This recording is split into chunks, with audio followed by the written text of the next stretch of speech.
So ayan mga kabarya, nakabili na naman po tayo ng isa sa pinakamahal na 1 peso coin sa panahon ngayon. At ito po yung 1 peso coin na hard to find at rare coin na kasama sa ating mga binibiling barya. At dahil magagaling ang hunters natin mga kabarya, ay talaga namang nakakakita sila ng mga ganitong klase sa sobrang tiyaga po nila maghanap ng mga ito. At ngayong araw nga pong ito ay nakipag-meet up tayo sa ating maswerteng seller na nakakita ng ganitong uri ng barya. At siya po mga kabarya ay taga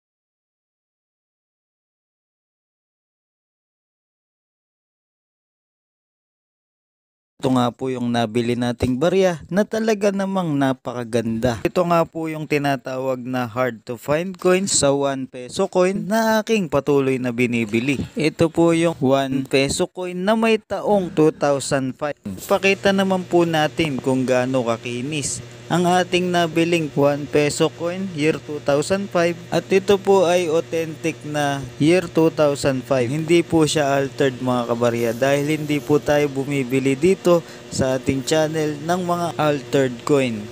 At ayan nga po yung likod niya mga kabarya. Kaya maraming salamat po kay Sir na maraming salamat sa ibinenta nyong barya sa akin. Kung sakasakali naman na ikaw ang makakakita ng mga ganitong klaseng barya katulad na lamang ng mga una kong nabanggit, ay wag po kayo magdadalawang isip na mag-send sa Facebook page na RDC Coins and Collectibles. At pag nakita ko po ito mga kabarya at mga tumpak sa aking hinahanap, ay hindi po ako magdadalawang isip na bilhin sa inyo ito. At hindi lang yan mga kabarya dahil marami pa po akong iba't ibang klase ng baryang binibili. Katulad na lamang po ng 10 peso coin na may taong 2007. Patuloy po akong naghahanap ng ganitong uri ng barya. Ganon din po sa 5 peso coin. Patuloy pa rin po tayong naghahanap ng year 2006, 2007 at year 2008.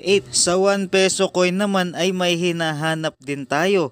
Ito po yung year 2005 na 1 peso coin. At ganun din po sa 25 centimo coin. Patuloy po tayo naghahanap ng year 2006 na 25 centimo coin. At syempre hindi mawawala dyan yung ating bagong NGC 25 centimo na year 2017 mga kabarya. At bumibili pa rin po ako ng iba't ibang klaseng error coins mga kabarya. At sa error coins naman natin mga kabarya, kahit anong taon po yan, basta po makakakita kayo ng mga ganitong uri ng error coins. Ang tawag po dito ay off-center error coins. Ganon din po ang double print error mga kabarya. So inuulit ko po mga kabarya na kung sakasakaling makakakita po kayo ng ganitong uri ng barya katulad na lamang ng aking mga ipinakita, ay wag po kayong magdadalawang isip na mag-send sa atin ng picture sa ating Facebook page na RDC Coins and Collectibles mga kabarya.